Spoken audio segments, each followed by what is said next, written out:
Welcome to my review of the EPOMAKER EK21 via chipset hot swappable RGB number pad.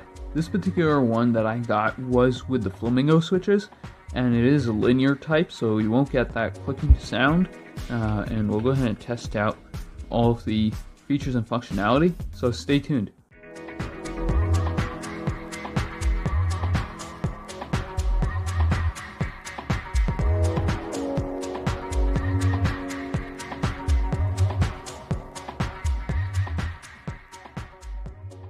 EPOMAKER also includes a really nice, well-built key puller, and it has both types. You have your hot swap key switch grabber, and then you have the keycap puller on the other end. But this is kind of what the unit looks like. You have a beautiful plastic finish. It is plastic, it's not aluminum and it's not metal, but the plastic does feel quite durable. And then of course you have your flamingo linear switches, which are very quiet. So we'll see what that sounds like.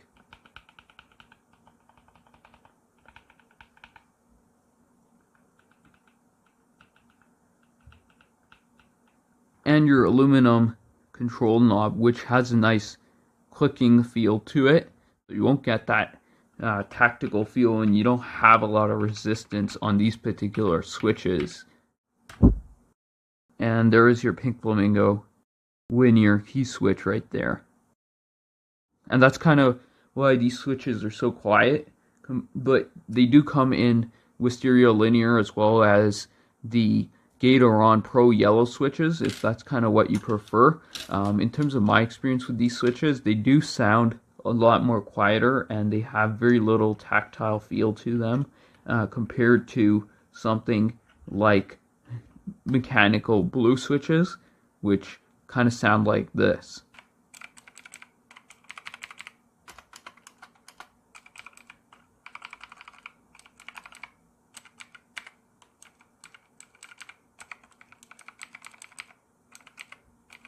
So you have definitely your clicking sound, but when you compare it to these pink flamingo EPOMAKER switches, they are linear, so they are very, very quiet.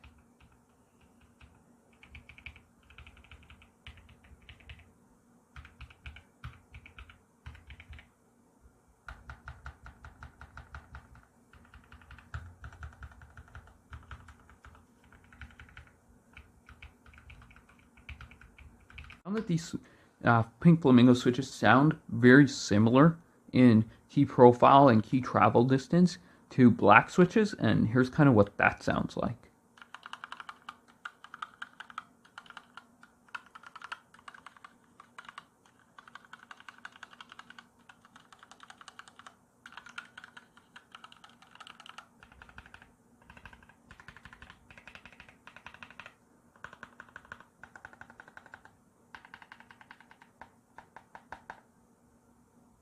The number pad does have programmability thanks to its use of the chipset, but because you do have these labeled keycaps, unless you plan to actually replace some of these keycaps, that does open up the possibility to customize this particular EPOMAKER EK21 quite a lot, and that's really one of the best features about it that I like. Look at what the other connectivity options are. You have your 2.4 GHz wireless dongle that you can slide in there, and then the switch at the back to be able to toggle between the different options. When you do that, you'll get a flashing green LED indicating that it's trying to connect, and then again, if you do it in the Bluetooth mode, you will get a blue LED.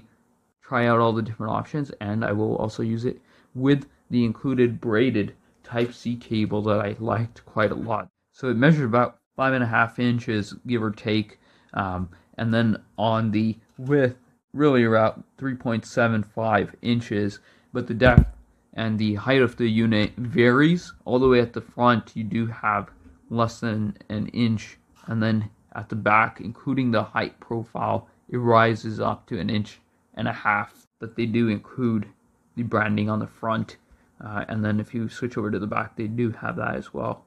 I haven't noticed any issues in terms of the build quality just yet. You know, it's not sliding around. In fact, it's actually moving around my table. The compatibility is listed primarily to work with Windows, and back, because it comes with that software that you'll need to install in order to be able to customize some of the feature set of this.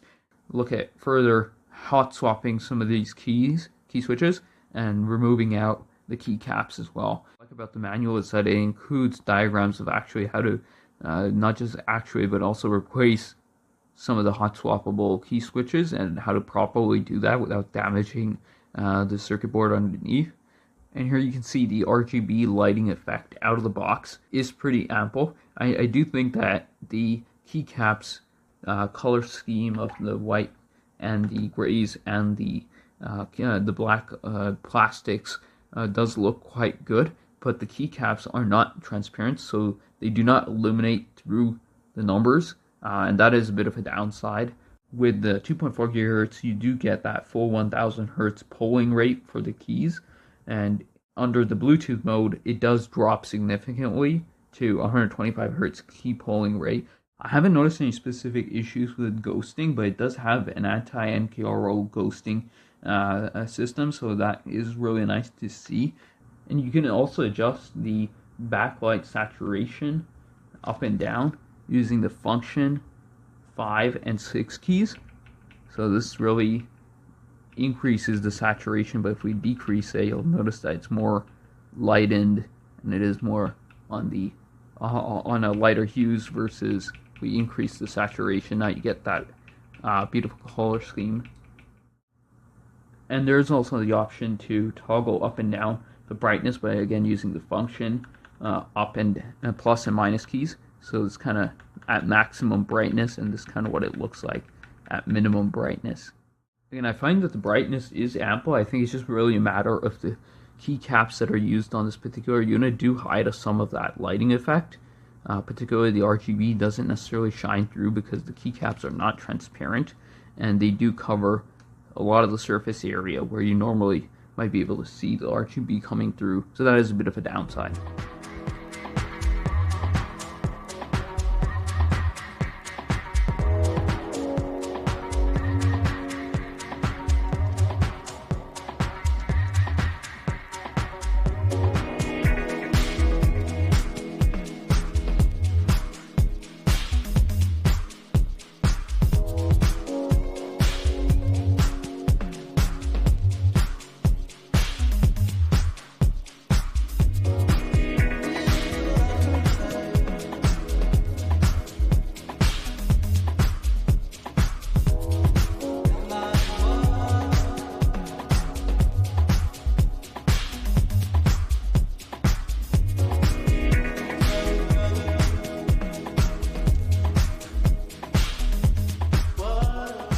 Overall, I did find that the key switches are very decent quality. I mean, if you look at in this range, you are getting quite a lot of value, at least in my opinion. Overall, I'm quite happy with the EPOMAKER EK21 hot swappable via chipset number pad, which includes a nice keycap puller as well as a pretty USB Type-C cable, and the multiple connectivity options is really the feature that I like the most, being able to toggle and switch between different devices. But overall, the RGB lighting effects on the wired mode, as well as being able to program some of the switches and have the flexibility to replace either the keycaps or the keycaps and the switches, it opens up quite a lot of flexibility on using this particular model, and I do think that it is pretty nice.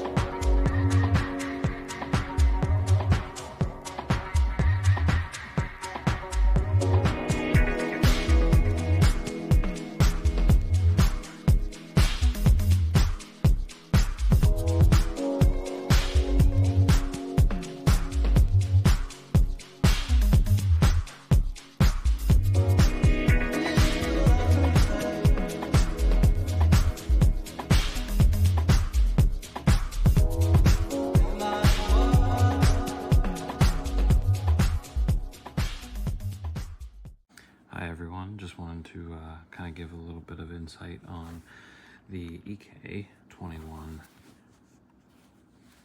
Actually pretty light for what it is, very similar to, I actually have the All F99 keyboard here as well, which have this very, very close switches. I liked the fact that I could be able to take this for work and be able to connect it separately, you know, be able to get rid of it whenever I don't need it, and be able to just use the keyboard. However, this, I like the customization. You can change which, you know, what keys that these are bound to. I can change the volume knob, or, you know, it could be a volume knob, it can be pretty much anything you had wanted it to be, zooming. It's very versatile for at work, and just like the keyboards, it has options for, this is your USB dongle to plug it into. You can actually switch it straight to Bluetooth, or you can plug it in via USB-C, and you can actually download from the website the VIA app and be able to customize it all there. Works great, and even whenever I was at work with, you know, VPNs and antivirus software, it all ran seamlessly, and I very much enjoy using it.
Okay, the switch is just loose.